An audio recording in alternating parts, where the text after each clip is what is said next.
கொஞ்ச நாட்களா மீடியாக்களை நம்ம விஜய் எங்க போறாரு, என்ன பேசுறாரு அப்படின்னு அதிகமா அவர் பின்னாடியே போய்கிட்டு இருக்க மாதிரி தோணுது. இந்த காலகட்டத்தில் நம்ம பிஜேபி காரங்களை பிஜேபி தமிழ்நாட்டில் எதிர்கட்சியா மாறிக்கிட்டு இருக்கு அப்படின்னு சொல்லும்போது ஏத்துக்க கொஞ்சம் கஷ்டமா தான் இருக்கும். ஆனா அதான் உண்மை. பிஜேபி எந்த சாயம் பூசிட்டு வந்தாலும், யார் பின்னாடி ஒளிஞ்சிட்டு வந்தாலும் தமிழ்நாட்டுக்குள்ள அவங்க வர முடியாதுன்னு சொல்லிட்டு இருந்த நம்ம கொஞ்சம் கொஞ்சமா பிஜேபி அக்செப்ட் பண்ண ஆரம்பிச்சிட்டோமோ அப்படின்னு எனக்கு தோணுது. வர்ற சட்டசபை தேர்தலில் டிஎம்கே ஆட்சி தான் பெரும்பான்மையோட ஆட்சி அமைக்க போறாங்கன்னு நமக்கு தெரியும். அடுத்து எதிர்கட்சி தலைவரா வர்றதுக்கு யாருக்கு வாய்ப்பு அதிகமா இருக்குன்னு பார்த்தோம்னா அது நம்ம ஏடிஎம்கே கட்சியில எடப்பாடியாருக்கு தான் அதிகமா வாய்ப்பு இருக்கு அப்படின்னு சொல்ல முடியும். எடப்பாடியார் எப்படி வரப்போறாரு அப்படின்னு சொல்லி பாத்தீங்கன்னா, அவர் வந்து ஏடிஎம்கேவா வரப்போறது கிடையாது. அவர் என்டிஏ கூட்டணியில உள்ள ஒரு தலைவரா தான் உள்ள வரப்போறாரு. இந்த சாயத்தை பூசிட்டு வந்தாலும், எவன் பின்னாடி ஒளிஞ்சு வந்தாலும் பிஜேபிக்கு ஓட்டு போட மாட்டோம்னு சொன்ன இந்த தமிழ் மக்கள் அப்போ ஏடிஎம்கேக்கு ஓட்டு போடக்கூடாது.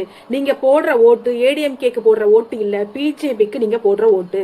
ஏடிஎம்கேக்கு ஓட்டு போடுறவங்க காலங்காலமாக சொல்கிறது இதுதான். நான் எம்ஜிஆருக்கு ஓட்டு போட்டேன், அடுத்து ஜெயலலிதாமாக்கு போட்டேன், அடுத்து இப்போ எடப்பாடியாருக்கு போடுறேன் அப்படின்னு சொல்கிறீங்க. இப்போ எடப்பாடியாருக்கு போடுற ஓட்டு ரெட்டலைக்கு போடுற ஓட்டு கிடையாது, அது பிஜேபிக்கு போடுற ஓட்டு தான். நம்ம ஜெயிக்கிறோம் அப்படிங்கிறத தாண்டி பிஜேபியை தமிழ்நாட்டுக்குள்ளே வரவிடக்கூடாதுங்க. அதான் நம்மளோட முக்கிய குறிக்கோளாக இருக்கணும்.